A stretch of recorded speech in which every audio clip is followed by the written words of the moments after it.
تنگ میں مہنگائی کا جن مسلسل بے قابو، شہریوں کے لیے گھروں کو چلانا، بچوں کی اسکولوں کی فیس، بزرگوں کی ادویات، علاج معالجے کے اخراجات پورا کرنا مشکل ہی نہیں بلکہ ناممکن بن گیا۔ عوام کو نان شبینہ کا محتاج کر کے خودکشی کرنے پر مجبور کر دیا ہے۔ ضلع مستونگ میں جو مہنگائی کی جن ہے وہ بے قابو ہو گیا ہے۔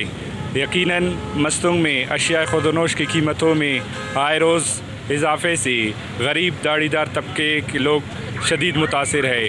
پرائس کنٹرول کمیٹی غیر فعال ہے کیونکہ تاجر برادری جو اپنی منمانیاں کر رہی ہے اور اپنی منمانیوں پہ چیزوں کو فروخت کر رہے ہیں، لیکن پرائس کنٹرول کمیٹی کی طرف سے کوئی چیک اینڈ بیلنس نہیں ہے کہ وہ انہیں پرائس لسٹ دیا جائے تاکہ وہ اپنی دکانوں میں وہ لسٹ آویزہ کرے۔ ہر ایک کی ریٹس الگ ہے، اگر آپ ایک دکاندار سے وہ ریٹ معلوم کرو وہ الگ ریٹ بتاتا ہے، دوسرے الگ بتاتا ہے، کیونکہ پرائس کنٹرول کمیٹی جب غیر فعال ہوتا ہے تو منافع خوروں کی چاندی لگ جاتی ہے۔ ہم مقام بالا سے پرزور اپیل کرتے ہیں کہ وہ نوٹس لے کر مستونگ میں جو خود ساختہ مہنگائی ہے اس کے خلاف کارروائی کرے، دیہڑی دار طبقے کو مہنگائی سے نجات حاصل ہو۔ دیہڑی دار بندے کے لیے اس دور میں گزارا کرنا بہت مشکل ہے۔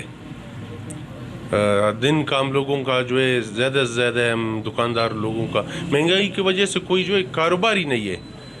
اگر کاروبار تھوڑا بہت ہوتا ہے تو 700 800 دن میں 1200 تو آپ کو پتہ ہے آج کل گوشت کا قیمت بھی جو ہے گائے کا گوشت بھی مستونگ میں 1300 روپے کلو بک رہا ہے، تو آپ اسی سے اندازہ لگائیں، منمانا ریٹ ہے، ہر کوئی اپنی مرضی کا مالک ہے۔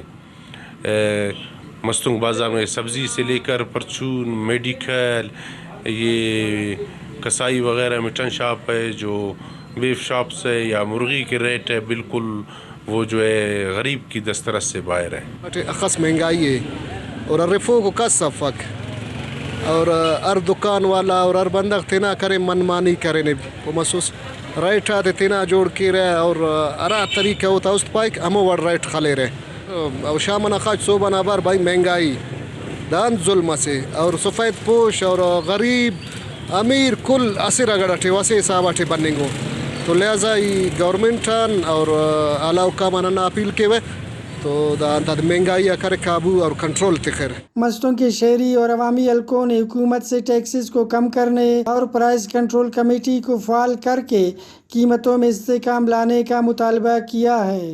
رپورٹ فیض دورانی، ویسٹ نیوز مستونگ۔